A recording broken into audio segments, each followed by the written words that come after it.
I mean, show me a government, show me a socialist government in the world where they don't have palaces, where they don't drive around in amazing cars and all of these things. You show me that, because it doesn't exist.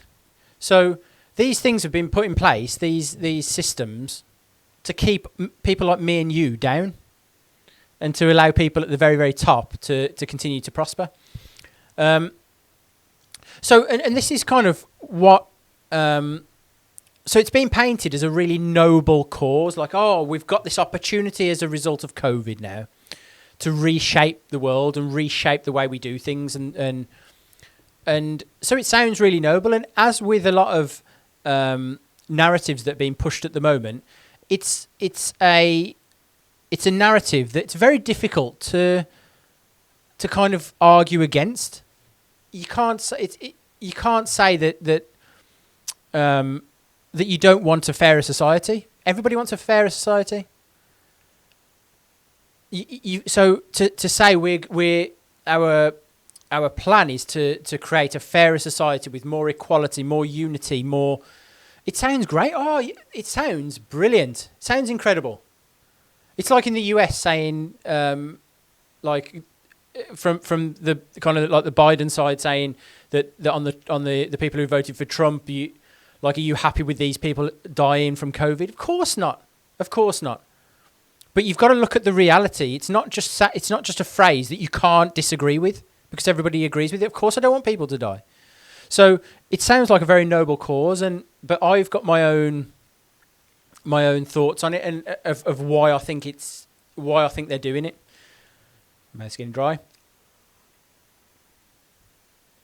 And so my kind of theory is that there's a couple of things going on. One is that this system that we're living in has been going for so long now that kind of the debt levels of governments and of organisations, great big corporation entities and things like that, the debt that they're all carrying now is astronomical. So it's almost to saturation level, in my opinion, where there's no way out anymore. So this is why you have boom and bust, because you always have an economy that grows great, and then the bubble bursts, and then everything comes crashing down. The corporations get bailed out, and the little person at the bottom loses their job, loses their company, goes bankrupt, their life's ruined.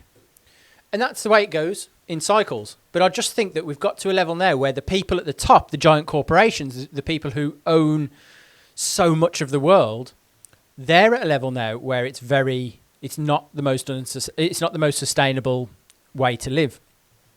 So they're now searching for a new way to kind of get rid of the debt, remain at the top, share out what's left amongst the little people, so that they feel like they're getting kind of they're receiving their equality. So I think this is what it's about. It's about those elements. And so what does that mean? That means that COVID can be used and exaggerated to say, okay, we need to have lockdowns, regardless of whether it's going to ruin your business. We need to have lockdowns, regardless of whether you lose your job. We need to have lockdowns. And what happens is small businesses will fold, and they won't be able to operate. So that business is out. So the competition is getting stripped away. So the wealth is becoming available from the customers of those companies. Now the bigger companies, but who still may not survive, and who still may struggle, are now in a vulnerable position, and they can be swallowed by a bigger company who wants to buy and now wants to see this as an opportunity to invest. So this is what I believe is happening. I believe that this is kind of a move. This is a move to thin out the markets so that there's less competition, and it's a move so that the corporations can get bigger. They can demand more from shareholders because we're growing again now. Look, we're acquiring new businesses, and we're going to grow as a business. That which means more money for you.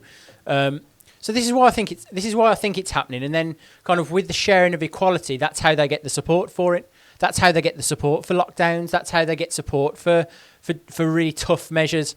Because it's about going to the public and saying, do you not want equality? You monster.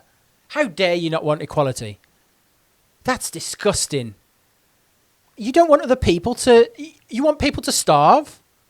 You want people to... That's... How dare you? And this is how they do it. They make people think, okay, God, no, you're right, actually. No, they're right. They're right. I don't want people to starve. And that's how it always is. So this is the way that they do it. The equality, convincing people... It's easier to convince people that you're doing the right thing and to for them then to feel loyalty towards you for giving them equality than to force them into equality and force them into a life of, as North Korea does, for example, forces the citizens to clap now, and you stop, cry more. He died, for God's sake, cry more. Go and sit. She's not crying enough. Go and make her cry. Yeah, that's forcing people, and people that's through forced compliance. But through this soft compliance, it's a way of, these narratives are a way to say, like, wear your mask. You don't want to kill people. Stay locked down. Don't go out. Don't you want equality? Do you want people to die? So this is how it's done, and that's what I believe is happening with this Great Reset. Now that sounds horrible, doesn't it? Sounds terrible. And so bear with me on this, because I'm going to get to where I think it's going.